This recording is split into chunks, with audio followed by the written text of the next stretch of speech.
The American way of life is under attack. This is The War Room with Owen Schroyer. Watch the live stream right now at Infowars.com/show. So the relentless tirade of sanctimonious anti-Trump virtue signaling, with mega-rich, out-of-touch celebrities desperately trying to outdo each other with tawdry woke diatribes. Didn't see that one coming. Equality in a world that is not equal, not just, and not ready for the change we are here to bring. Whether you're tired, you're poor, and any immigrant who seeks refuge. I mean, how brave must you need to be to get up in front of a self-satisfied circle jerk that already agrees with everything you say and regurgitate the same glib mantra that they're about to regurgitate 5 minutes later? So stunning, so brave. The general public aren't even allowed into this ass-kissing contest. Yet you've got the gall to get up there and claim you speak for the little people. Give me a break. Hashtag MeToo slacktivists didn't waste an opportunity to lecture us about the objectification of women. We come in peace, but we mean business. While girls with little more than paint covering their tits jiggled around on stage, while the audience whooped and hollered for Hillary Clinton. One reason why he liked to eat at McDonald's.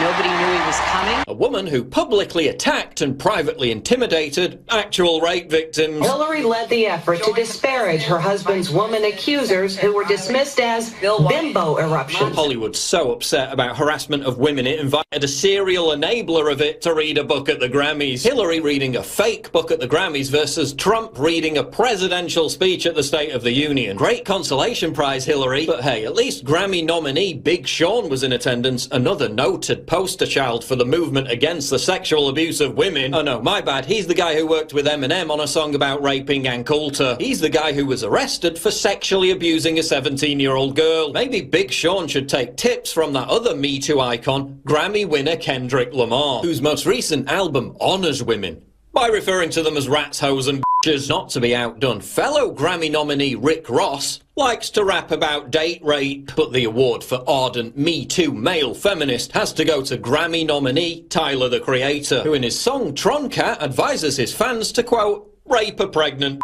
bitch. I mean, maybe Harvey Weinstein can return to public life as a hip-hop artist. The Grammys would love him. Lorde wore a quote by a feminist author saying our times are intolerable and calling on people to overthrow the oppressors. So I guess she must have been talking about Iran, where actual oppressors are imprisoning actual feminists for standing up for actual women's rights. No, she was whining about not being asked to perform at the Grammys. Well, cry me a river. While Lorde was praised for her vacuous platitude, Joy Via's message of, hey, why don't we protect females by not killing them in the womb, didn't go down so well. Pretty bad weekend for Jay-Z. 8 nominations and 0 awards. He also got roasted by Trump, who reminded him that black unemployment was at a record low. Oh, but money doesn't matter according to Jay-Z. It's not about money at the end of the day. Except if you're selling crack cocaine to black people, then bragging about how it gave you great business acumen years later. But Jay-Z really cares about African Americans. He also really cares about women, which I presume is why he was nominated for 8 Grammys. Jay-Z is all about the Me Too movement. After all, this is the same guy who gave us the immortal feminist line, you know I thug 'em, f**k 'em, love 'em, leave 'em, 'cause I don't f***ing need 'em. I mean, Jay-Z cares so much about women.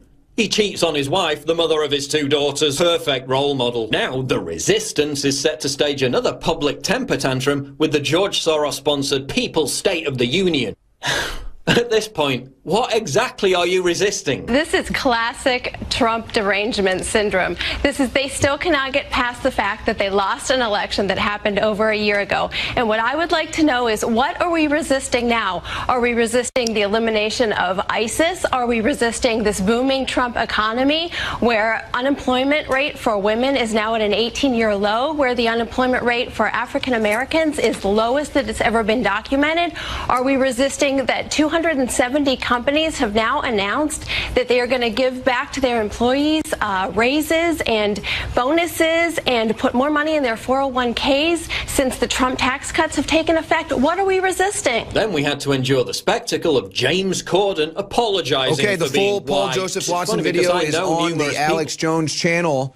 And on the other side of this break, I'm going to tell you why Hollywood is doing these stunts to distract you from the State of the Union tonight. The secret on the other side. Don't go anywhere.